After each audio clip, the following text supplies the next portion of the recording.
Assalamualaikum warahmatullahi wabarakatuh. Perkenalkan, nama saya Kurniawan Dwi Mojo dengan NIM 4322011012. Pada kesempatan kali ini, saya akan mempresentasikan proposal saya yang berjudul Pengaruh Ukuran Perusahaan, Leverage, dan Capital Intensity terhadap Tax Avoidance. Studi empiris pada perusahaan manufaktur yang terdaftar di Bursa Efek Indonesia tahun 2020-2022. Dengan dosen pembimbing saya yaitu Pak Irwan, SE, MSI.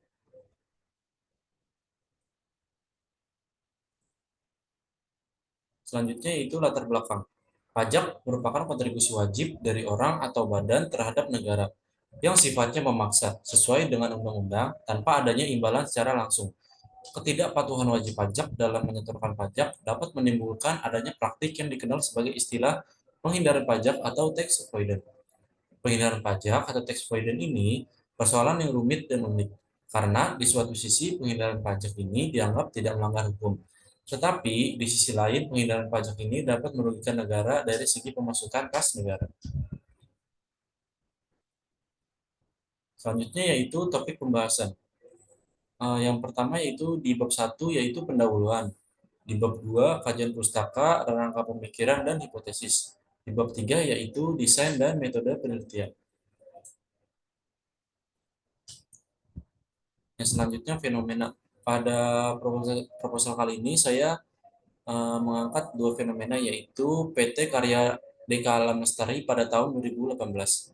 PT Karya Deka Alam Lestari melakukan penjualan rumah mewah sebesar 7,1 miliar di Semarang. Namun notaris mengatakan hanya 940 juta.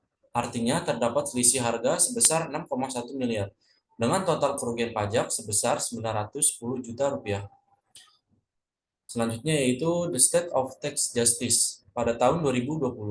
Dalam laporan Tax Justice yang berjudul The State of Tax Justice 2020 menyebutkan sebanyak 4,78 miliar US dollar atau setara dengan 67,6 triliun diantaranya merupakan buah dari penghindaran pajak korporasi di Indonesia. Sementara sisanya yaitu 78,83 juta US dollar atau sekitar 1,1 triliun berasal dari wajib pajak orang pribadi. Selanjutnya yaitu ada rumusan masalah. Pada rumusan masalah kali ini yaitu ada 3 poin. Yang pertama, apakah perusahaan berpengaruh terhadap tax avoidance? Yang kedua, apakah leverage berpengaruh terhadap tax avoidance? Yang ketiga, apakah capital intensity berpengaruh terhadap tax avoidance? Landasan teori.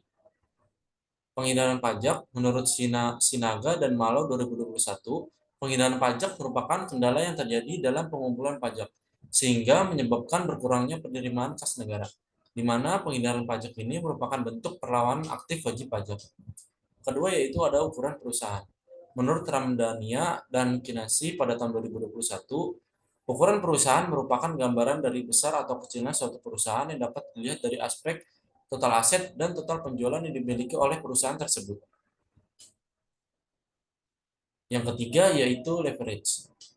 Margi dan Habibah pada tahun 2021 mengungkapkan bahwa leverage merupakan rasio yang digunakan oleh perusahaan dalam menunjukkan seberapa besar modal eksternal yang diperoleh oleh perusahaan dalam menjalankan kegiatan operasional. Dan yang terakhir yaitu capital intensity. Menurut Ramdhania dan Kinasi pada tahun 2021, capital intensity mengacu pada aktivitas investasi yang berhubungan dengan investasi dalam bentuk aset tetap dan persediaan yang dilakukan oleh perusahaan. Selanjutnya itu ada penelitian terlebih dahulu. Yang pertama yaitu ada Eko Cahyo Mendarto pada tahun 2022 yang berjudul Pengaruh Profitabilitas Ukuran Perusahaan Terhadap Penghindaran Pajak. Hasil penelitiannya yaitu variabel profitabilitas berpengaruh negatif terhadap penghindaran pajak, sedangkan ukuran perusahaan berpengaruh positif terhadap penghindaran pajak. Yang kedua yaitu ada Iksan Abdullah pada tahun 2020 yang berjudul Pengaruh Likuiditas dan Leverage Terhadap Penghindaran Pajak, di mana hasil penelitiannya yaitu variabel likuiditas dan leverage berpengaruh positif terhadap penghindaran pajak. Dan yang ketiga yaitu ada Muhammad Irfan Aryatama dan Surya Raharja pada tahun 2021 yang berjudul Pengaruh Capital Intensity dan Profitabilitas terhadap Penghindaran Pajak, di mana hasil penelitiannya yaitu variabel capital intensity berpengaruh positif terhadap penghindaran pajak, sedangkan profitabilitas tidak berpengaruh terhadap penghindaran pajak. Selanjutnya yaitu rangka penelitian dan hipotesis. Untuk variabel X1 yaitu ukuran perusahaan berpengaruh terhadap X2. Maksud saya ukuran perusahaan berpengaruh terhadap tax avoidance.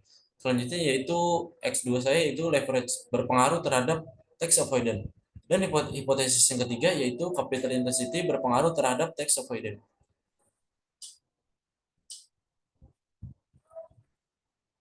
Selanjutnya yaitu desain dan metode penelitian.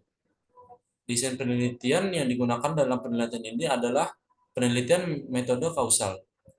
Untuk jenis penelitiannya yaitu menggunakan penelitian dengan jenis kuantitatif. Untuk pengumpulan datanya menggunakan data sekunder yang diambil dari laporan keuangan perusahaan manufaktur sektor industri yang terdaftar di Bursa Efek Indonesia pada tahun 2020-2022.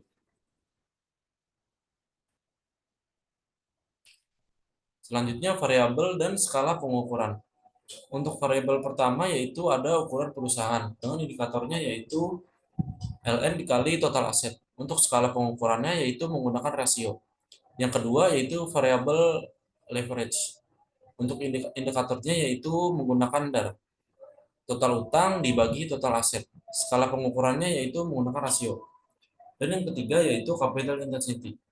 Untuk indikatornya yaitu total aset tetap bersih dibagi total aset.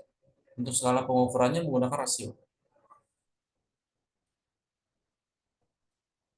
Selanjutnya itu metode sampling. Populasi penelitian pada proses saya yaitu terdapat 56 perusahaan manufaktur sektor industri barang konsumsi yang terdapat di Bursa Efek Indonesia tahun 2020-2022. Sampel penelitian ini menggunakan non-probability sampling dengan teknik purpose sampling. Terdapat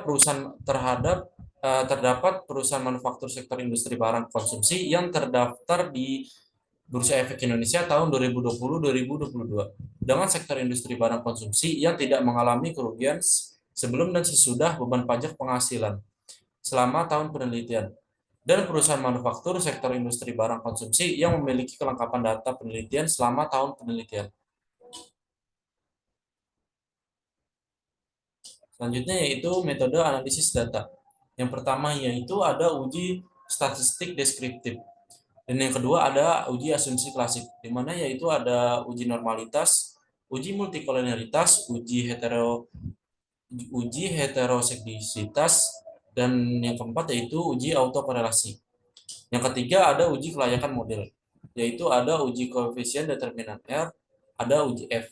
Dan yang keempat ada uji hipotesis, yaitu uji T dan analisis regresi linear berganda.